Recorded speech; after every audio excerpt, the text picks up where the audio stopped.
We really appreciate you. Thank you so much. So now in this area, there were about 150 to 200 first responders.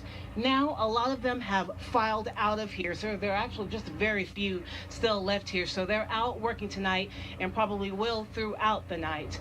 Reporting live in Elk City, Patrina Adger, KOCO 5 News. It sounds like it's going to be a long night ahead and a long morning and day tomorrow as well. Yeah, and you just heard the mayor there saying he declared a state of emergency there in Elk City. Certainly that is the case that they are dealing with tonight, with so much damage and so many power outages. And you know what? He asked for prayers, and sometimes that's all you can do. It is. We want to go to one of our other reporters, KOCO Zach Rael, who is there on scene right now. And Zach, tell us what you've seen. Yeah, Paul, Jess, right now we're driving the perimeter of the neighborhood that was hit the worst here in Elk City. First responders have the entire blocked off. It looks like right now we have some electrical crews checking out the damage here. Obviously, a good part of the town and the area without power right now. They're assessing the damage. Like I said, though, first responders do have all of the entrances to the neighborhoods that were hit closed off right now. We're told, they're trying to get people out of that neighborhood as they search for victims. We're also told that power lines are down. So it's a very dangerous situation, and they're still, let's see, what do we have right now? Do have some damage, a barn, or it looks like a barn that was leveled. They have a fire department here looking at the damage. There's a couple of people here to the side. Looks like maybe they're talking to the owners of whatever this barn is. But you can see the damage here to this barn completely leveled from the storm. It was something we just pulled up on. We're going to try and get a little more information for you guys. But it's still a very dangerous situation here as first responders still assessing the damage, obviously, and looking for victims. We'll get more information and get back to you guys. Okay, Zach Rael there on the scene in Elk City, and we're looking at these pictures from Sky 5, and your heart really goes out because you see folks that are walking through just in that, the mayor described it, stunned and dazed, and really trying to figure out a little bit about what they can do and trying to salvage some of their valuables, because not only is it at risk out there in the open, but it's at risk to more weather that's coming in as well. Let's talk about some of the numbers. We know from crews, the initial assessment, 50 to 75 homes have been damaged. About 40 of those destroyed, many of those near the country club area. Multiple injuries, about 20 people injured.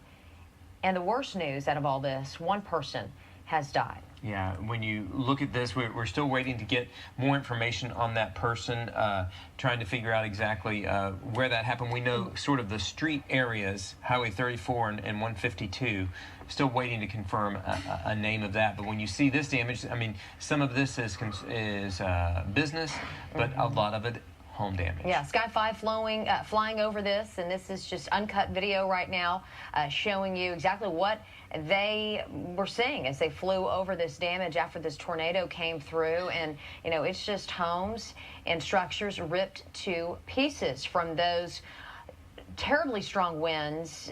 We know over 100 miles per hour from our meteorologists. Just from first glance, they say it could be an EF2 that hit. I mean, could be an EF3. Crews are going to be out there tomorrow really assessing the damage to all of these structures and get a better idea, and they'll be able to rate this tornado. But it's going to be a long night ahead because crews are going door to door. They're searching every home. They want to make sure that every single person is, in fact, accounted for, that no one else is trapped, because that's a situation that they've had to deal with. They've had to rescue some folks who have been trapped in the debris. With power outages, here we're getting into some more of the residential areas. Sky 5 arriving over there, showing us the video, and you can see the vehicles left. The house is pretty much gone right there. The trees around it are gone.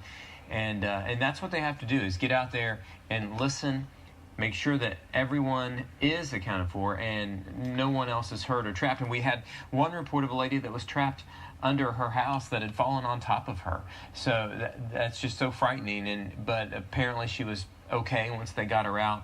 And that's the good news of this. But when you look at the damage and you can see how this went from house to house, and just mostly tearing roofs off, it seems like. A lot of them have walls that are still standing, but all of them getting some sort of damage, and lots of significant damage.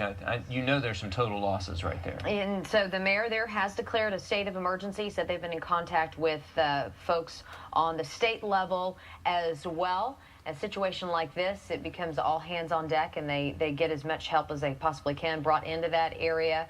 We know that there were in excess of 100, 150 first responders on the scene working to help out right now. The Oklahoma Baptist Disaster Relief, they have their teams there. They're going to be helping to remove the debris, and the Red Cross as well, providing shelter and comfort for the folks who are displaced this evening.